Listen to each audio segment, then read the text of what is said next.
Hello दोस्तों, स्वागत है आपका हमारे चैनल लीडिंग लाइट एकेडमी पर। दोस्तों आज हम जनसंख्या पर आधारित प्रश्नों को सॉल्व करेंगे। दोस्तों इसके बाद परसेंटेज में बस एक टाइप और रह जाएगा, वह परीक्षा पर आधारित प्रश्न रह जाएंगे और वो टाइप बहुत ही इम्पोर्टेंट है, उससे परीक्षा में सवाल पूछे जाने की संभावना अत्यधिक होती है।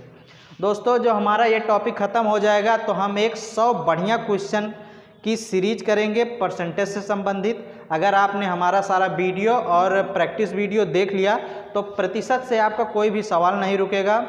दोस्तों आगे बढ़ने से पहले आप हमारे चैनल को सब्सक्राइब खुद भी करिए, औरों से भी करवाइए, ज़्यादा से ज़्यादा शेयर करिए। जो लोग लेखपाल या लेखपाल की तैयारी कर रहे हैं या करना चाहते हैं, दोस्तों यूपी लेखपाल के 8000 पदों की स्वीकृति हुई है। जैसे ही नोटिफिकेशन आ जाएगा सारी इंक्वायरी के साथ हम यहाँ उपस्थित होंगे। सिलेबस क्या होगा, पेपर कब होगा, कितने चरण में होगा और कितने पद होंगे। दोस्तों यूपीएसआई के भी 6000 से ज़्यादा पदों के आने की संभावना है। जैसे ही इसका नोटिफिकेशन आएगा आपको हम बता देंगे, सारी जानकारी दे देंगे और इससे भी रिलेटेड हम बैच चलाएंगे, ठीक है।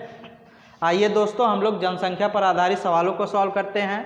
हमारे सामने पहला सवाल लिखा हुआ है, किसी नगर की जनसंख्या 10% वार्षिक दर से बढ़ रही है, वहाँ की वर्तमान जनसंख्या 1 लाख है, 3 वर्ष बाद नगर की जनसंख्या कितनी हुई। दोस्तों अब जो आगे या इससे भी 1-2 वीडियो जो पहले हुए हैं उसमें आपने देखा होगा कोई भी नियम नहीं है, अलग से नियम नहीं है, बस प्रतिशत का यूज है। ये भी एक प्रकार से भाषाई आधार पर प्रतिशत का यूज है। जैसे हम लोग कहते थे किसी वैल्यू में 10% की वृद्धि हो गई, पहले 100 थी 110% हो गई, 20 की हो गई तो 120% बढ़ के हो गई।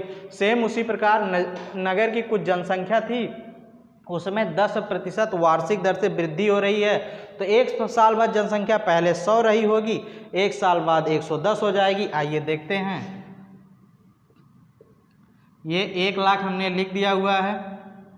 1 लाख बाद जनसंख्या बढ़ के 110% हो जाएगी, ये अपने आप में 100% है। 1 साल बाद जब वृद्धि हो रही है तो यह बढ़ के 110% हो गई, ठीक है दोस्तों। यह 1 साल बाद यानी फर्स्ट ईयर 1 साल बाद का ये कंडीशन है। जनसंख्या 1 लाख थी, 10% से बढ़ी तो 110/100 इसको सॉल्व करेंगे तो 1 साल बाद जनसंख्या ज्ञात हो जाएगी। उसके बाद कह रहा है कि आगे भी 10% से जनसंख्या बढ़ रही है। दोस्तों ये 1 साल बाद की जनसंख्या होगी, इसका जब 110% निकालेंगे तो वह 2 साल बाद की जनसंख्या हो जाएगी।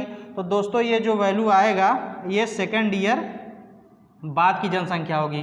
उसके बाद कह रहा है 2 साल बाद भी तीसरे साल भी जनसंख्या 10% से बढ़ रही है, यानी ये जो 2 वर्ष बाद जनसंख्या होगी उसका 110% निकालेंगे तो हमें यह होल वैल्यू थर्ड 3 साल बाद जो जनसंख्या है वह निकल के आ जाएगी।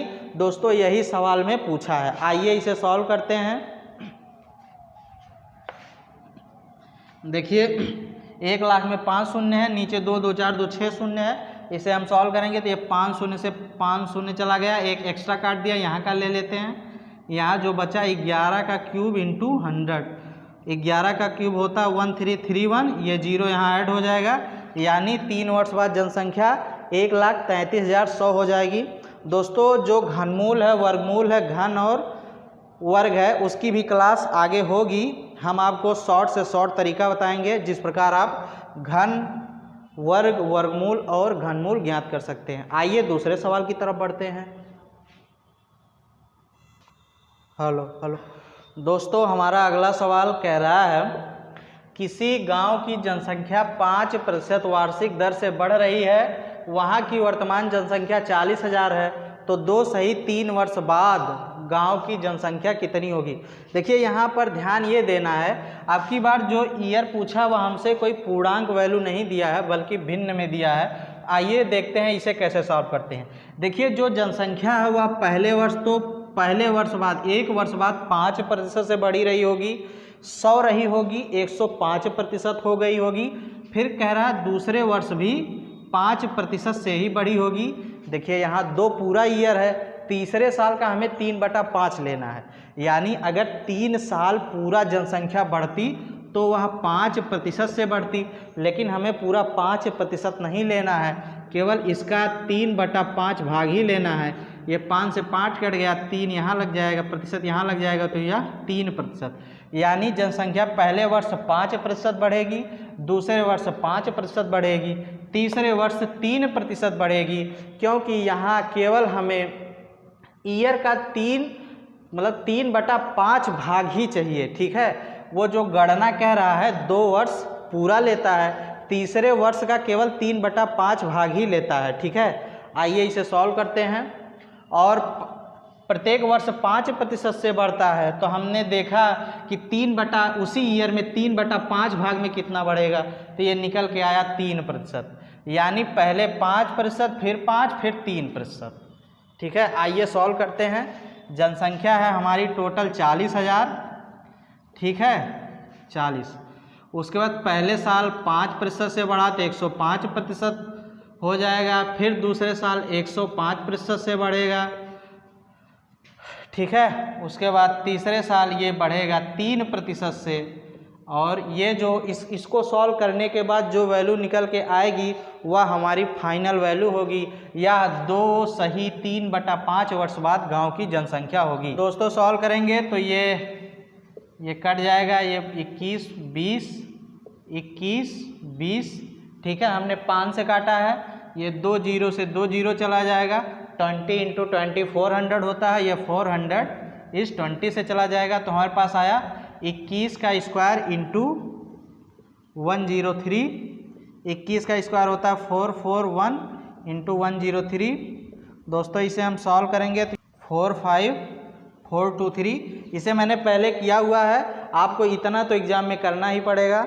तो दोस्तों इस प्रकार से जो गांव की 2 वर्ष 3 सही 5 वर्ष बाद जनसंख्या होगी वह 45,423 हो जाएगी। आइए अगले सवाल की तरफ बढ़ते हैं।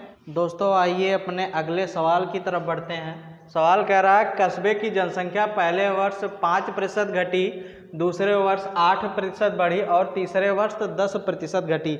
तो यहाँ पर देखिए ईयर जो आगे चल रहे हैं उसमें जनसंख्या लगातार केवल बढ़ नहीं रही है बल्कि घट बढ़ दोनों रही है। तो देखिए सेम उसी प्रकार से है, कोई वैल्यू है वह अपने आप में 100% होगी, जब उससे कुछ परसेंट घट जाएगा तो 100 माइनस हो के उतना परसेंट बचेगा। तो जनसंख्या है कस्बे की वो कह रहा है 3 वर्ष वहाँ की जनसंख्या 5 लाख थी, तो कस्बे की वर्तमान जनसंख्या है, यानी 3 वर्ष पहले वहाँ की जनसंख्या 5 लाख ऑलरेडी थी। ठीक है दोस्तों, उसके बाद पहले वर्ष क्या हुआ, 5% से जनसंख्या घट गई, यानी अपने आप में ये 100% है, जब इससे 5% घट गया तो यह बच के 95% रह गया। उसके बाद दूसरे वर्ष कह रहा है कि जनसंख्या 8% से बढ़ गई, यानी 100 + 8 108% जनसंख्या बढ़ गई। उसके बाद देखिए तीसरे वर्ष कह रहा है कि जनसंख्या 10% से घट गई, यानी पहले 100, देखिए ये पहले ईयर का, ये दूसरे ईयर का। उसके बाद मतलब कि अगर इसको हम सॉल्व कर दें तो 5 लाख की जनसंख्या 2 वर्ष बाद इतनी होगी। ठीक है, तीसरे वर्ष जनसंख्या 10% से घट रही है, तीसरे वर्ष जनसंख्या 10% से घट रही है, तो 100 - 10 यानी 90%, यानी 3 वर्ष बाद इतनी जनसंख्या शेष है या है। ठीक है, इसे हम लोग सॉल्व कर लेंगे और हमारा वैल्यू निकल के आ जाएगा। तो आइए सॉल्व करते हैं। 5 जीरो से ये चला गया, 6 किया है इसलिए यहाँ से 1 जीरो और हटाते हैं, ये निकल गया 5 × 95 × 108 × 9। दोस्तों अगर हम इसे सॉल्व कर लेंगे जो वैल्यू निकल के आएगी वह 3 वर्ष बाद गांव की जनसंख्या होगी। दोस्तों यह निकल के आएगा 4,61,700। दोस्तों पहले जनसंख्या 5 लाख थी, 3 वर्ष बाद जनसंख्या 4,61,700 बची। दोस्तों आइए अगले सवाल की तरफ बढ़ते हैं। कह रहा है कि एक गांव की आबादी 20% प्रति वर्ष की दर से घट रही है, यदि वर्तमान में उसकी आबादी 6400 है तो 2 वर्ष पूर्व आबादी थी। यानी किसी गांव की आबादी है वह 20% प्रतिवर्ष की दर से घट रही है। ठीक है, तो हम मानते हैं वह आबादी पॉपुलेशन उसका पी रहा होगा। उसके बाद पहले वर्ष जब घटा होगा, ये वैल्यू अपने आप में 100% है, जब इससे 20 घट जाएगा तो यह निकल के आएगा 80%। यानी एक वर्ष बाद जनसंख्या P इंटू 80% रह गया होगा। उसके बाद कह रहा है दूसरे वर्ष भी जनसंख्या 20% प्रतिवर्ष की दर से घट रही है, तो दूसरे वर्ष भी जनसंख्या 80% रह गई होगी और यह बराबर दिया है 6400 के। इसे हम लोग सॉल्व करेंगे। ये 8 28 64, ये पूरा निकल जाएगा। ये P इक्वल टू आएगा 10,000। यानी गांव की 2 वर्ष पूर्व आबादी 10,000 थी, जब 20% प्रतिवर्ष की दर से 2 वर्ष घटा तो वह अब रह के 6400 रह गया। तो चलिए आइए अगले सवाल की तरफ बढ़ते हैं। दोस्तों हमारा अगला सवाल है कि एक नगर की जनसंख्या 85,184 है, उसमें 10% वार्षिक दर से वृद्धि हो रही है, तो 3 वर्ष पूर्व नगर की जनसंख्या क्या थी। ठीक है दोस्तों, आइए देखते हैं। हम मानते हैं 3 वर्ष जनसंख्या P थी। देखिए इसमें क्या है कि पहले की जनसंख्या पूछा हुआ है। इससे पहले वाले सवाल में भी पहले की जनसंख्या पूछा था, बाकी सब में बाद की पूछ रहा था। तो हम मानते हैं 3 वर्ष पूर्व जनसंख्या P थी, जब 10% की वृद्धि हुई तो 110 हो गया पहले वर्ष, दूसरे वर्ष में 110 हो गया, फिर तीसरे वर्ष में भी 110 हो गया। ठीक है, और यह वैल्यू बराबर है 85,184 के। दोस्तों इसे हम सॉल्व करते हैं। तो सबसे पहले 3 0 चला गया। उसके बाद इसे 11 से सॉल्व करते हैं, ये जाएगा 7, उसके बाद फिर 7 और उसके बाद फिर 4 4। ठीक है, उसके बाद फिर 11 से सॉल्व करते हैं तो ये जाएगा 704, फिर 11 से इसे काटते हैं तो ये निकल के आएगा 64, और ये 3 0 उधर जाके ऐड हो जाएगा तो P की वैल्यू आ गई 64,000। यानी 3 वर्ष नगर की जनसंख्या 64,000 थी, जब 10% की वृद्धि हुई तो 3 वर्ष बाद 85,184 हो गया। दोस्तों आइए अगले सवाल की तरफ बढ़ते हैं। अभी तक जो हमने सवाल सॉल्व किया उससे यह सवाल थोड़ा सा डिफरेंट है। इसको सॉल्व करने के बहुत से तरीके हैं, लेकिन हम सबसे आसान तरीका देखेंगे जिससे क्वेश्चन में हम कम समय में और आसानी से सॉल्व कर लें।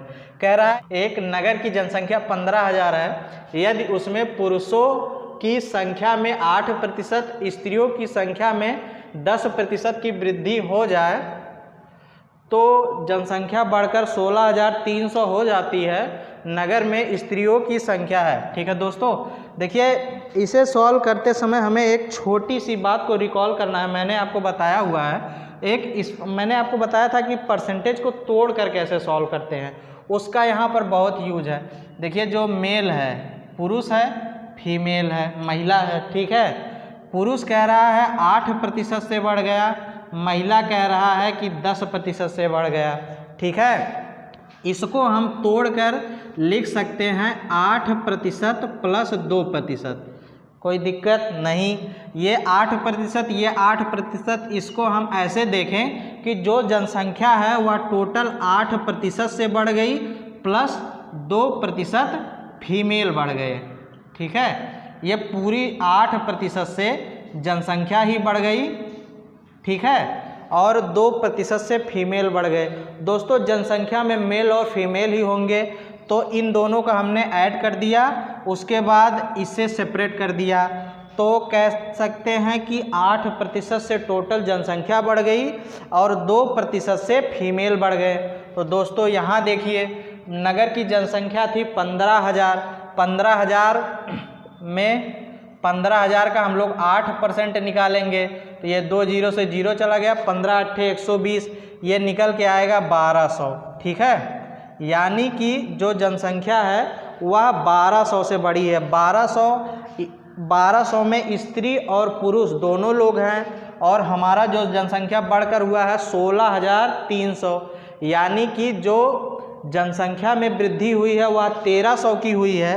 तो टोटल जो जनसंख्या में वृद्धि है वह 1,300 की है, 1,200 स्त्री और पुरुष दोनों बढ़े हैं, तो अब शेष बचा 100, यानी ये जो 100 शेष है ये फीमेल की जनसंख्या को दर्शाएगा, यानी जो फीमेल की वृद्धि हुई है केवल फीमेल की वह 100 के बराबर है। हम मानते हैं फीमेल की जनसंख्या F है, यहाँ देखिएगा फीमेल की जनसंख्या F है, अगर इसमें 2% की वृद्धि होती है तो यह वैल्यू निकल के आता है 100।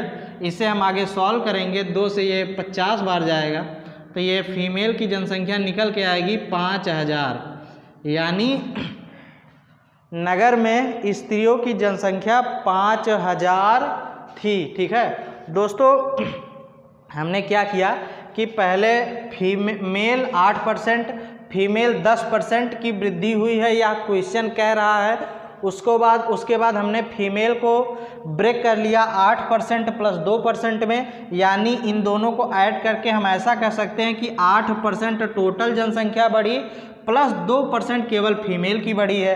ठीक है, अब हम 15,000 का 8% निकाल लेते हैं तो 1200 आया, यानी 1200 टोटल जनसंख्या बढ़ी है, इसमें मेल और फीमेल दोनों हैं, जबकि जनसंख्या टोटल बढ़ के हुई है 16,300, यानी जनसंख्या में वृद्धि हुई है 1,300 की।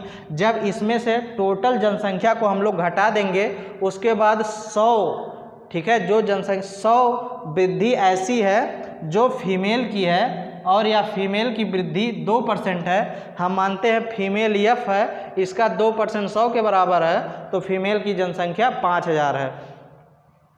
दोस्तों आइए अगले सवाल की तरफ बढ़ते हैं। किसी गांव की जनसंख्या 5,000 है, यदि पुरुष 10% बढ़े, महिलाएं 15% बढ़े तो 1 वर्ष बाद आबादी 5600 हो जाती है। गांव में महिलाओं की आबादी है, देखिए सेम उसी प्रकार ये मेल है, ठीक है, ये फीमेल है, कह रहा है मेल 10% से बढ़ रहे हैं और फीमेल जो है वो 15% से। इसको हम आगे स्प्लिट कर लेते हैं 10% प्लस 5%। ठीक है, अगर इन दोनों को हम मिला दे तो कह सकते हैं 10% टोटल जनसंख्या बढ़ी प्लस 5% महिलाओं की आबादी बढ़ी। ठीक है, टोटल वृद्धि कितने की हो रही है 5600, यानी 600 की वृद्धि हो रही है, 600 की वृद्धि हो रही है। जनसंख्या टोटल जनसंख्या में कितनी वृद्धि हुई है 10% की, 5,000 का हम लोग 10% निकालेंगे तो 500 निकल के आएगा, इसको घटा देंगे तो यह वैल्यू 100 आई। हमारे पास 100 ऐसी वैल्यू है जो शेष है और यह दर्शाती है कि यह महिलाओं की संख्या में वृद्धि हुई है। ठीक है, हम मानते हैं महिलाओं की संख्या F है, इसमें जब इसका जो 5% है, इसमें जब 5% की वृद्धि हुई वह 100 के बराबर है। इसे हम सॉल्व करेंगे तो ये 20 बार जाएगा, फीमेल की वैल्यू निकल के आएगी 2000। ठीक है, यानी कि गांव में महिलाओं की संख्या 2000 है। ठीक है, सेम पहले वाले सवाल की ही तरह था, मेल फीमेल हमने क्या किया, जो अलग अलग परसेंटेज दिया है फीमेल को स्प्लिट कर लिया, तो ये 10% प्लस 5% में इन दोनों को ऐड कर दिया। उसके बाद हमने कहा ये 10% टोटल जनसंख्या में वृद्धि हुई है। ठीक है, 10% और ये 5% केवल फीमेल में। ठीक है, और उसके बाद 5,000 का 10% हमने निकाल लिया तो जनसंख्या में वृद्धि निकल के आई 500, लेकिन हो रही है 600 की, इससे हमने इसको घटा दिया तो वैल्यू निकल के आई 100, यानी जो यह 100 है वह महिलाओं की संख्या में वृद्धि को बताएगा। हम मानते हैं महिलाओं की संख्या F है, F में 5% की वृद्धि हुई या 5% 100 के बराबर है। इसको सॉल्व किया तो 2000 निकल के आया। जनसंख्या पर आधारित ये हमारा लास्ट क्वेश्चन है। दोस्तों इसके बाद आप कोई भी सवाल होगा परसेंटेज के जनसंख्या पर आधारित सवाल, उसको आसानी से आप कर रहे होंगे। दोस्तों आइए देखते हैं, कह रहा है एक नगर की जनसंख्या 10,000 है, उसमें स्त्रियों तथा पुरुषों का अनुपात 3:2 है, यानी 10,000 में जो स्त्री और पुरुष है वह 3:2 में है। तदनुसार यदि पुरुषों में साक्षरों की संख्या 20% तथा स्त्रियों में 10% हो तो उस नगर में कुल साक्षरों की संख्या कितनी है। देखिए दोस्तों, टोटल जो जनसंख्या है वह 10,000 के बराबर है। ठीक है, हाँ 10,000। उसके बाद कह रहा है इसमें पुरुष 3 और महिला 2 हैं, यानी इसमें जो पुरुष हैं और महिला, ठीक है, इनका जो अनुपात है 3:2 है। दोस्तों इसे देखिए 10,000 है, ठीक है, इसमें जब हम पुरुष की संख्या निकालेंगे तो 3/5, यानी देखिए टोटल वैल्यू है 325, इसका आनुपातिक योग है 5 और पुरुष की संख्या है 3, यानी जो इस 1000 में पुरुष की जनसंख्या होगी वह 3/5 होगी और जो महिला की जनसंख्या होगी दोस्तों, महिला की जनसंख्या फिर वो 2/5 होगी। देखिए यहाँ सीधे सॉल्व करेंगे, ये 5 से जाएगा 2000 आएगा, 2 में 3 का गुणा करेंगे तो पुरुष की जनसंख्या आ जाएगी 6000, ठीक है, और 2 में 2 का गुणा करेंगे तो महिला की जनसंख्या आ जाएगी 4000, यानी 6000 पुरुष हैं और 4000 महिला हैं। दोस्तों इसके बाद उसने कहा है कि पुरुषों में 20% साक्षर हैं, महिलाओं में 10% साक्षर हैं। तो दोस्तों पुरुष कुल साक्षरों की संख्या हमसे पूछा है, तो पुरुषों में 20% साक्षर हैं प्लस महिलाओं में यानी 4000 में 10% साक्षर हैं। ठीक है दोस्तों, इसे हम सॉल्व करेंगे। ये 2 0 से 2 0 चला गया है, 6 दूनी 12 और ये 2 0 यानी 1200 पुरुष साक्षर हैं प्लस 2 0 से 2 0 गया, 4 से 10 में गुणा होगा, ये निकल के आएगा 400, सॉरी हाँ 40 का 10 में गुणा होगा आएगा 400, इसको हम ऐड करेंगे तो यह वैल्यू निकल के आएगी 1600, यानी कि गांव में 1600 लोग साक्षर हैं। ठीक है, इसमें स्त्री और पुरुष दोनों हैं। अगर हमसे पूछा होता कितने पुरुष साक्षर हैं तो 1200, कितनी महिलाएं साक्षर हैं तो 400, या हमसे पूछता है कि नगर में कितने लोग निरक्षर हैं तो हम 10,000 से 1600 घटा देंगे, यानी 8,400 लोग निरक्षर होंगे। ठीक है दोस्तों, पूछने का वो कुछ भी पूछ सकता है। अगर आपको तरीका पता है, मेथड पता है, तो आप किसी भी प्रश्न का ईजिली जवाब दे पाएंगे। दोस्तों आज का सेशन यहीं तक। अगर आपको हमारा ये लेक्चर पसंद आया हो तो वीडियो को लाइक करें, ज़्यादा से ज़्यादा सब्सक्राइब करें तथा इसे शेयर करें और लोगों को जोड़ने का प्रयास करें और लोगों को जोड़ें। जो लोग यूपी लेखपाल की तैयारी कर रहे हैं, ठीक है, उनके पास किसी ना किसी प्रकार से आप ये वीडियो पहुंचा दीजिए। लेखपाल के लिए बहुत ही यूजफुल लेक्चर परसेंटेज का है, इससे बाहर लेखपाल में कुछ नहीं जाएगा। दोस्तों धन्यवाद।